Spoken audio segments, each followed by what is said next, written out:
तो देखिए, आज सदन की कार्रवाई का है छठा दिन और संसद में आज भी हंगामा होने के आसार। 11 बजे कार्रवाई शुरू होगी। भारतीय नागरिकों के अपमान पर गतिरोध लगातार जारी है और आप माना जा रहा है कि आज भी गतिरोध जारी रह सकता है। यूएस से डिपोर्ट किए गए भारतीयों का मुद्दा उठा सकता है विपक्ष। आपको याद होगा, कल इससे पहले विदेश मंत्री की ओर से पूरा इस मामले को लेकर जवाब दिया गया। आंकड़े जो है जारी किए गए कि अब तक कितने लोगों को डिपोर्ट किया गया। और दूसरा, क्योंकि पूरा ऐतराज है कि आखिर क्यों उनको इस तरह से बांधकर भेजा गया।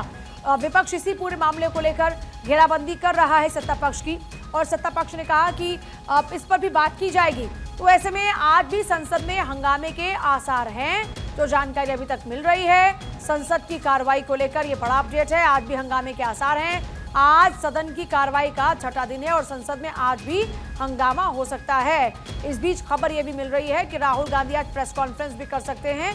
तो कुल मिलाकर यह माना जा सकता है कि आज भी संसद में शोरगुल सुनाई देने वाला है। संसद में आज भी हंगामे के आसार हैं। संसद की कार्रवाई जिसमें हंगामे के आसार, भारतीय नागरिकों के डिपोर्ट करने को लेकर जो ऐतराज विपक्षी पार्टियों ने जताया कि आखिर ऐसी स्थिति में उनको डिपोर्ट क्यों किया गया। गौरव मेरे साथ इस वक्त जुड़ रहे हैं, सीधे गौरव का रुख करते हुए। गौरव, आज भी हंगामे के आसार?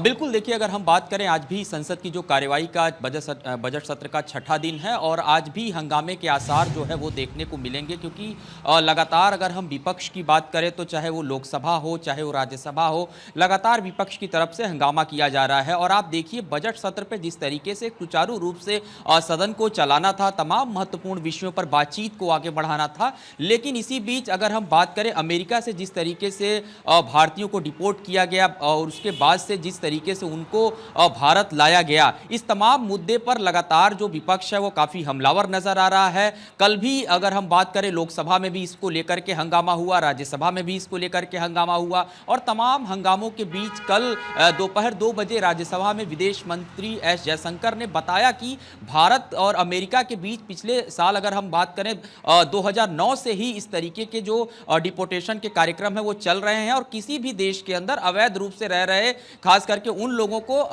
भेजने का अगर कोई काम कर रहा है तो उसको प्रोत्साहित नहीं करना चाहिए, उसको कहीं ना कहीं सपोर्ट करना चाहिए। और भारत सरकार ने इस पर अपने तरफ से जवाब हालांकि दिया है, लेकिन इस पूरे मुद्दे पर संसद में बार बार लगातार जो विपक्षी सांसद हैं वो हंगामा कर रहे हैं। कल प्रधानमंत्री नरेंद्र मोदी ने भी राज्यसभा में अपना संबोधन दिया, तमाम बातों को उन्होंने रखा, लेकिन आज अगर हम संसद सत्र की बात करें, हालांकि कुछ अगर हम सूचीबद्ध विषयों की बात करें तो आज संसद सत्र के अंदर अगर हम बात करें, केंद्रीय स्वास्थ्य मंत्री जेपी नड्डा, इसके अलावा अनुप्रिया पटेल, तमाम ऐसे सांसद हैं, प्रताप राव जाटव, जो अपने मंत्रालयों से जुड़े कुछ प्रमुख विषयों को संसद भवन के अंदर सत्र के दौरान रखेंगे। लेकिन संसद की जो कार्यवाही है वो सुचारू रूप से नहीं चल पा रही है, बार बार विपक्ष की तरफ से हंगामा किया जा रहा है। इसके पहले आपको ध्यान हो कि जब बजट सत्र की शुरुआत थी और उसका पहला ही दिन था, उस दिन भी प्रयागराज में हुए भगदड़ को लेकर के समाजवादी पार्टी के सांसदों ने, यहां तक कि खुद अखिलेश यादव ने सवाल खड़े किए थे, मौतों के आंकड़ों को सार्वजनिक तौर पर जारी करने की बात कही थी, इस पर चर्चा करने की बात की गई थी। तो तमाम ऐसे मुद्दे हैं जिस पर विपक्ष लगातार हमलावर है और सरकार की कोशिश है कि सदन को सुचारू रूप से चलाया जा सके। बजट सत्र में तमाम महत्वपूर्ण विषयों पर जो चर्चा है, परिचर्चा है, वो दोनों ही सदनों में शांतिपूर्ण तरीके से किया जा सके। लेकिन कल जिस तरीके से तस्वीर सामने आई, विपक्ष सांसद हाथों में हथकड़ी पहन के उन्होंने प्रदर्शन किया और बार बार जिस तरीके से अमेरिका से भारत जो भेजे गए हैं ठीक है गौरव, बहुत शुक्रिया आपका फिलहाल पूरी जानकारी के